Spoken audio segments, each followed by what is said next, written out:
Assalamualaikum warahmatullahi wabarakatuh. Perkenalkan, kami dari kelompok 4. Pada kesempatan kali ini kami akan mempresentasikan hasil diskusi kami pada mata kuliah perancangan dan pengembangan kurikulum pada topik 3. Sebelum masuk pada pembahasan, saya akan memperkenalkan anggota dari kelompok 4. Yang pertama ada Megareta Triyuniar, yang kedua ada Marcella, yang ketiga Lucy Fatmawati, yang keempat Mela Agustina, yang kelima Muhammad Fahri, dan yang terakhir Umi Huswatun Hasanah. Pembahasan yang akan kami bahas pada kesempatan kali ini adalah tentang jika peserta didik dikatakan telah memahami suatu masalah belajar apabila peserta didik dapat melakukan perspektif dengan kemampuan sudut pandang peserta didik secara kritis, mampu membangun gambaran mengenai materi atau teori atau prosedur belajar. Berikan contoh konkret bagaimana peserta didik melakukan perspektif sesuai tema atau mata pelajaran Anda. Sebagai bukti mereka telah memahami. Aspek perspektif peserta didik terhadap pemahaman dalam Understanding by Design. Menurut Wiggins and McTighe, beliau berpendapat bahwa dalam mendorong sebuah konsep di mana seorang siswa atau subjek perlu mampu menunjukkan pemahaman yang luas dan menyeluruh sebagai hasil dari tujuan yang akan dicapai. Diidentifikasi ada 6 aspek pemahaman dari Jensen 2017. Yang pertama yaitu penjelasan, yang kedua interpretasi, yang ketiga aplikasi, yang keempat perspektif, yang kelima empati, dan yang keenam pengetahuan diri. Aspek perspektif peserta didik terhadap pemahaman dalam Understanding by Design. Perspektif adalah kemampuan untuk berpikir kritis melalui konteks menggunakan berbagai sudut pandang untuk membantu menjawab pertanyaan atau masalah yang kompleks. Menggunakan perspektif sering membantu membangun keterampilan berpikir kritis pada peserta didik dengan memeriksa kesimpulan, implikasi, tradisi atau asumsi yang dibuat. Kemudian, membangun perspektif dengan kemampuan sudut pandang siswa secara kritis, mampu membangun gambaran mengenai materi atau teori atau prosedur belajar. Selanjutnya, contoh konkret pemahaman Understanding by Design pada aspek perspektif. Jika siswa sudah memiliki perspektif, maka siswa sudah mampu memahami dan menyelesaikan masalah dari sudut pandang dirinya sendiri. Misalnya, pada pelajaran ilmu pengetahuan alam dan sosial, materi sistem pernapasan pada manusia, guru dapat memberi pertanyaan berupa, apa yang akan terjadi jika tidak menjaga kesehatan paru-paru? Atau, mengapa merokok dapat menyebabkan gangguan pada sistem pernapasan? Melalui pertanyaan di atas, peserta didik mencoba untuk berpikir kritis dalam menyelesaikan permasalahan tersebut berdasarkan pemahaman mereka sendiri.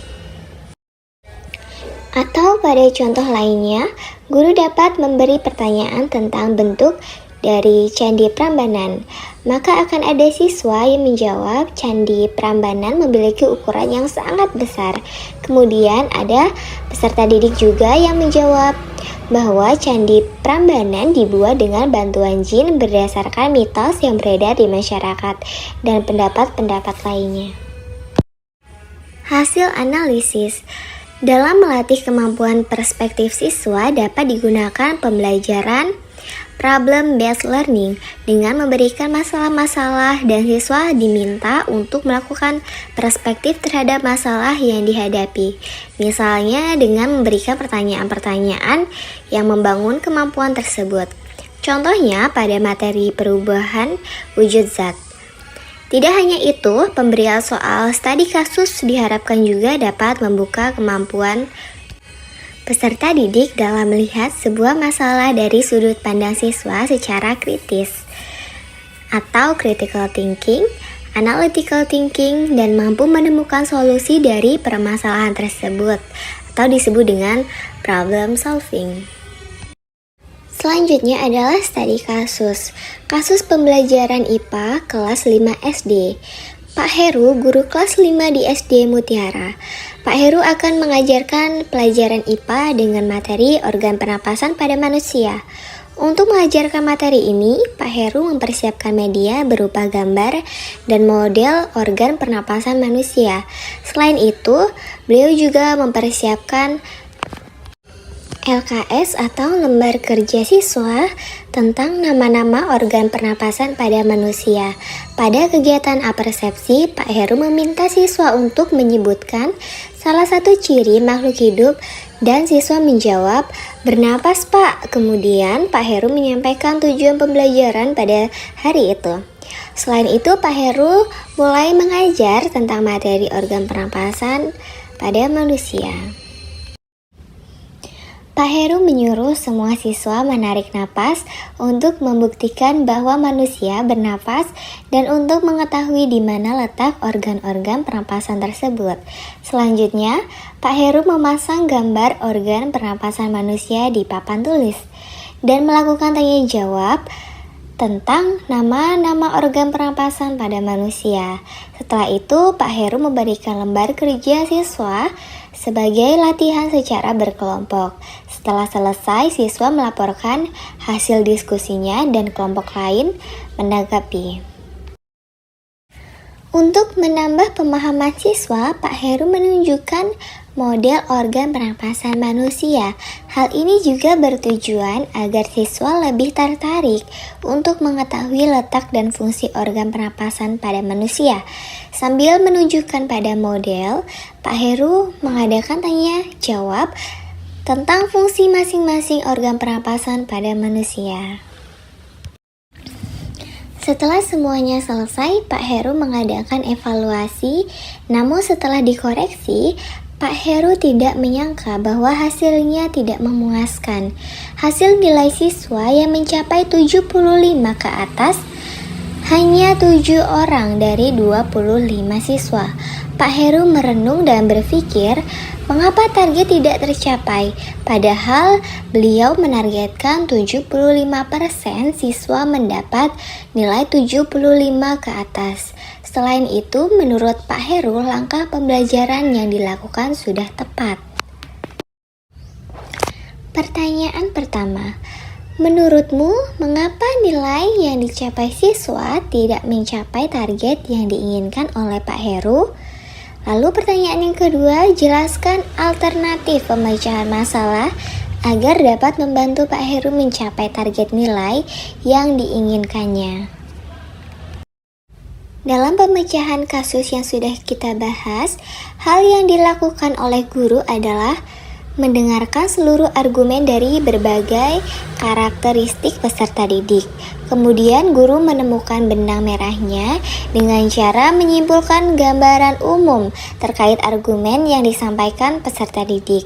Guru juga memberikan pemahaman yang sejalan dengan peserta didik agar dalam proses transfer ilmu peserta didik terhindar dari kesalahan konsep. Selanjutnya yaitu analisis, rencana penilaian, jenis asesmen, tes formatif, dan tes sumatif. Pada tes formatif, teknik asesmen yaitu penugasan, diskusi, serta tes tertulis. Lalu instrumen asesmen, rubrik. Lalu pada tes sumatif, teknis asesmen yaitu tes tertulis, instrumen asesmen yaitu rubrik. Selanjutnya yaitu pertanyaan yang diajukan oleh kelompok lain untuk kelompok 4. Bagaimana jika ada peserta didik kurang memiliki kemampuan berpikir kritis meskipun guru sudah memberinya pertanyaan-pertanyaan banyak? Apa yang harus dilakukan pendidik? Jawaban dari kelompok kami yaitu guru harus bisa mencari, menemukan, dan mendeteksi kekurangan, kesalahan, atau kelemahan dari peserta didik dalam proses belajar, sehingga guru dapat dengan tanggap dan cepat dalam mencari alternatif untuk menyelesaikannya.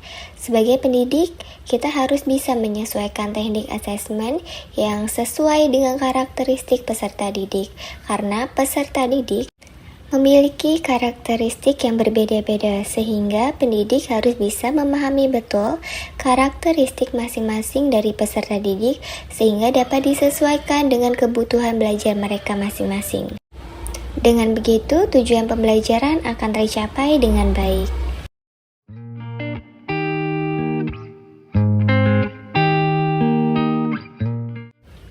Itulah tadi hasil diskusi dari kelompok 4 pada topik 3, perancangan dan pengembangan kurikulum.